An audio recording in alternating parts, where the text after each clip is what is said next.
I have other clothes. I just really like this shirt, and I'm usually wearing it when I travel home. Excuse the voice. Obviously, it sounds a little bad, but we're gonna work through it. What's up, everyone? My name is Frankie W, and welcome back to my life. Today, we're gonna do my May and June reading wrap up. I have 3 physical books, and then the rest of them are not here. Okay, so the first book I actually read in May was my manga, which is My Hero Academia Volume 4. So I've been on this kick where I want to read all the My Hero Academia manga. Now, especially since the show will be ending soon. I think we're on one of the last seasons. I've been pretty up to date with everything. I personally think My Hero Academia is an amazing story. I'm not going to pretend to be cringe about it. I'm not going to pretend I don't like it. There's this weird discourse on the internet where people act like it's not a good story, but I think following someone who slipped through the cracks of society and also following someone who was put on a pedestal and how those two were both failed by the system. I don't know. I think Bakugo and Midoriya are 2 very compelling characters. I also have to say that because I think if I say Bakugo is one of my favorite characters, people think I'm horrible. But I love Bakugo. I love Shinzo. And yeah, so this is volume 4. So this is the sports festival. This is actually when Shinzo gets introduced. So very exciting. I literally love all of the arcs of this. There's actually not an arc of this show that I didn't like. I would say maybe when I was watching the anime, Gentle Criminal in the beginning, I didn't like him, but the more I learned, the more I see him, the more I'm okay with it. Also, please don't give manga spoilers. Aware of what's gonna happen at the end because people keep putting the spoilers on Twitter. But My Hero Academia Volume 4. And so I can't really talk about specifically Volume 4 since it is in a series, but if anyone's interested, My Hero Academia is a manga that follows Izuku Midoriya, our little main character green-haired boy, who lives in this society where everyone's born with quirks. Quirks are kind of the word for superpowers. And we have this all-powerful, superpowered man that's basically like Superman, but his name is All Might. And he's the symbol of peace. He's the world's #1 hero. And they're basically, it's kind of like how The Boys and Invincible and other shows like that kind of show what society would really be like if we had heroes.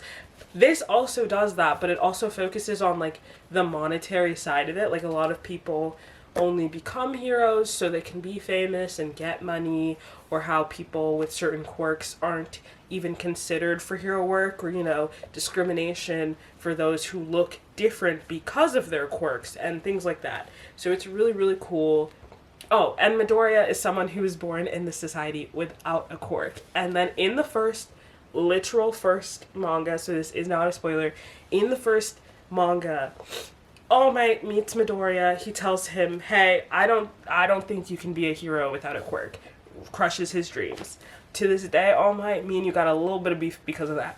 But basically, then Midoriya, without a quirk, tries to save his childhood nemesis. Midoriya thinks they're friends. Bakugo does not think they're friends. And basically, All Might sees that and he's like, your action when everyone else is inaction inspired me. I think you can be a hero, but I want you to be a hero with my quirk. And that's how, yeah, that's your little synopsis. I think everyone should really take a second to really look into My Hero Academia. I personally don't think it's cringy. I also don't think it's bad, but I don't know. I don't know why this specific manga anime gets a lot of hate. I really enjoy it, and I'm not gonna pretend I don't like it. So there's that. Next, the exception to the rule. So I guess there was this whole moment where a bunch of contemporary authors got together and they all wrote a set of novellas that have to do with Valentine's Day. I did not read any of them except for The Exception to the Rule by Christina Lauren. So I'm pretty sure Christina Lauren are two people. I think. I might be wrong. Specifically, the exception to the rule, this version of the novellas, or this part of the novella story, followed these two characters who, like, accidentally emailed each other on Valentine's Day and then continue to email each other on Valentine's Day over a course of years.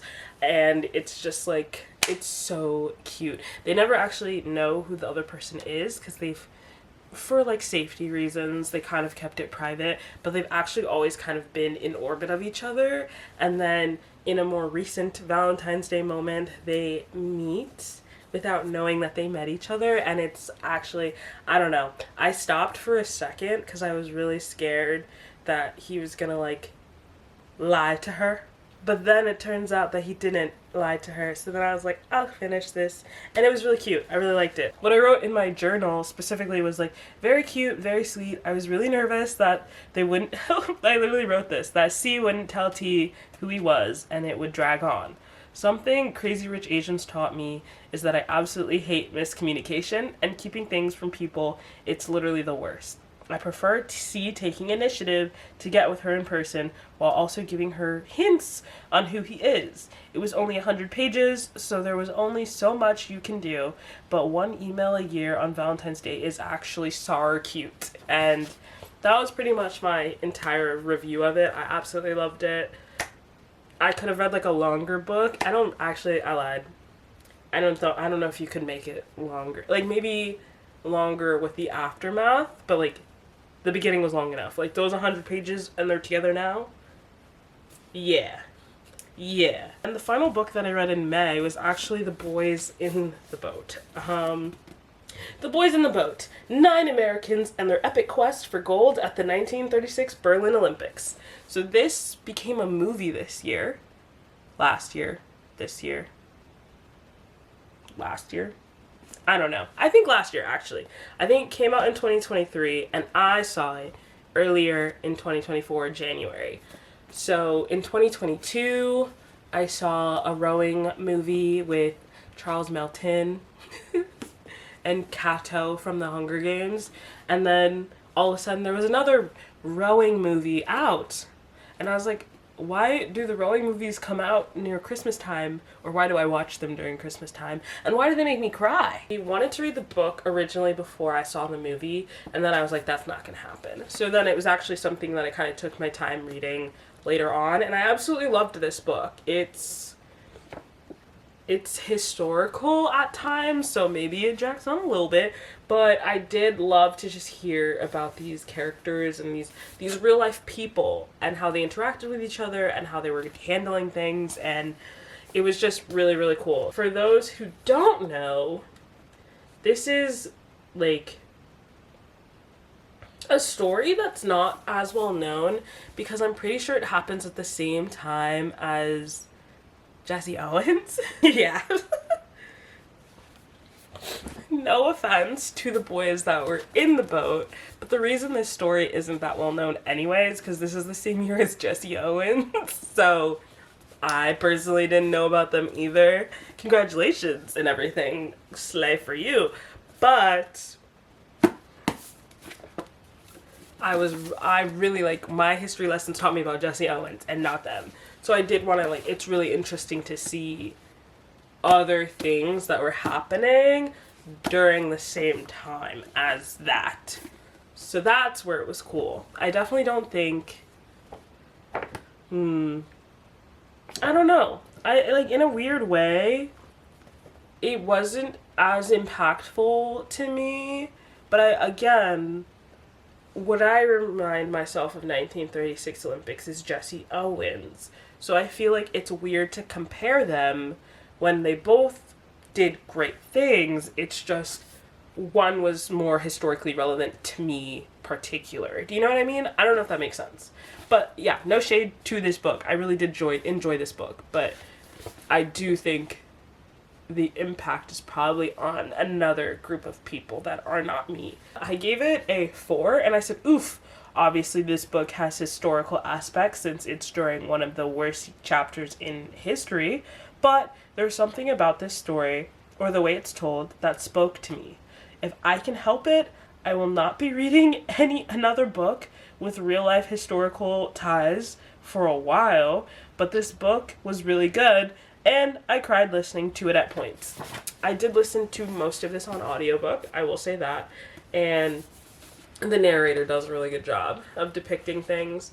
And one thing that's not in my audiobook, so that's why I wanted to, like, also have the physical book, is that it has photos of the boys.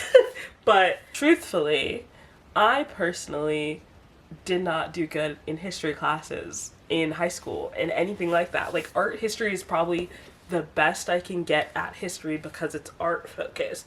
But, like, I read a lot of historical books in the beginning of this year because I was trying to get out of my comfort zone. I am so okay with staying in my comfort zone. I did something new. I did great. Back to the comfort zone. But that is everything I read in May. On to June. Okay, in June I read 2 books. Again, one physical and the other was an audiobook. But I read Wicked, PLL book number 5, guys. So, because, again, this is in a series.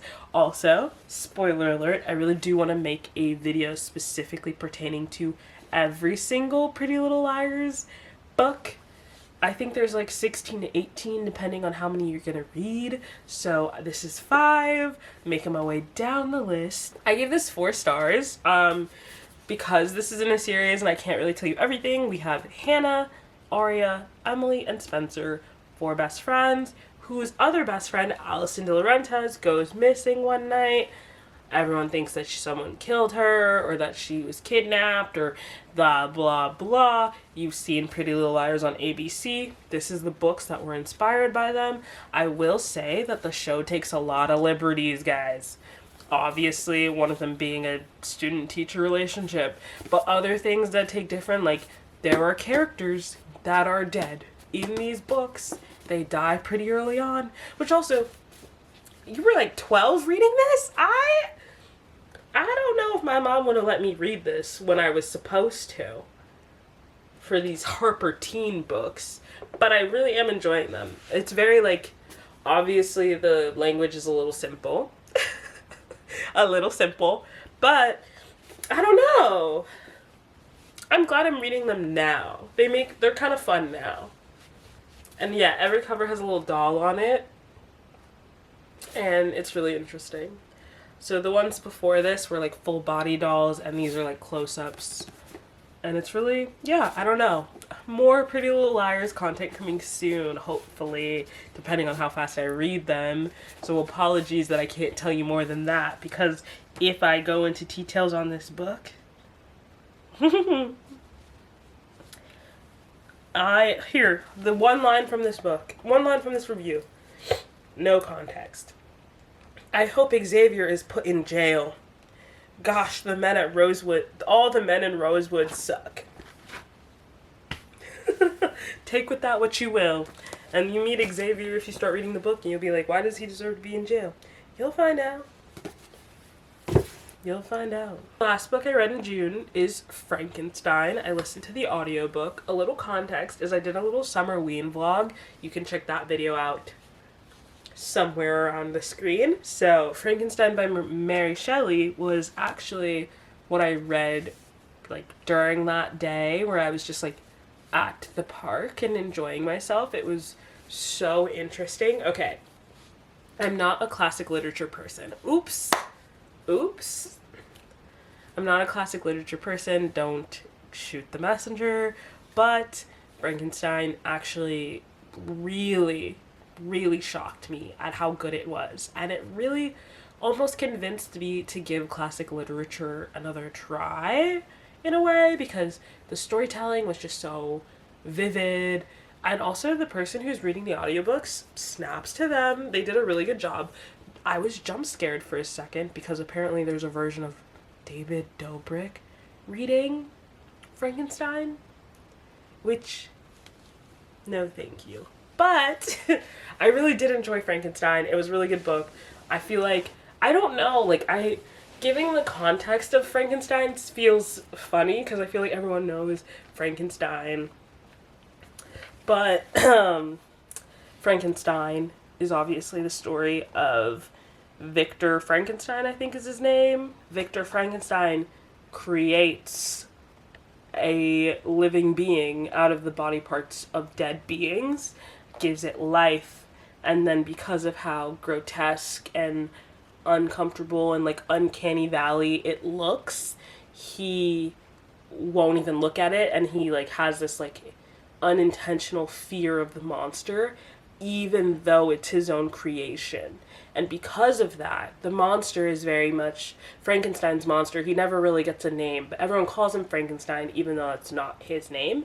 Frankenstein's monster becomes more violent and angry, but only because of how people treat him. He's like, well, my own creator doesn't like me, and that's why he kind of like exacts revenge. Or like when he was taking care of this family, the blind man never saw him, so he felt more comfortable taking care of them.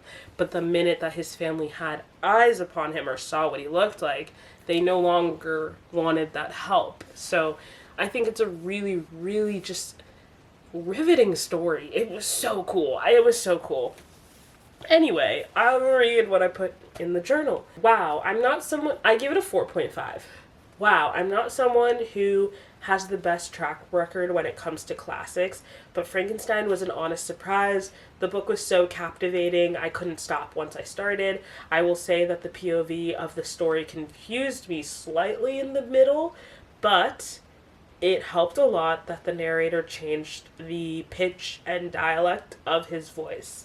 Mary Shelley is a very talented writer, and I'm so glad I finally got to read this story. However, I will say Victor Frankenstein pissed me off. Never seen a character that changed their mind so often. He often comes off as blameless for things that are his fault. Ain't that the truth? Ain't that the truth? The only other thing that I want to show is my Summerween spread that I made specifically for that vlog. But yeah, I literally loved reading Frankenstein. It was so good. I was captivated the entire time. Honestly, I still think about it a lot, so I kind of want to bump it up to a 5. I think the reason I gave it a 4.5 originally was because I was confused in the middle because of the point of views, but honestly, I might change it to a 5 because of how much, like, that story has still stuck with me, you know? Which is really interesting. Okay, everyone, that's it. We have 3 physical books, 1 digital book, and 1 audio book. But, yeah, thanks so much for watching. If you want to see previous reading wrap-ups, you can click around wherever. And if not, come back next month for another one. Bye!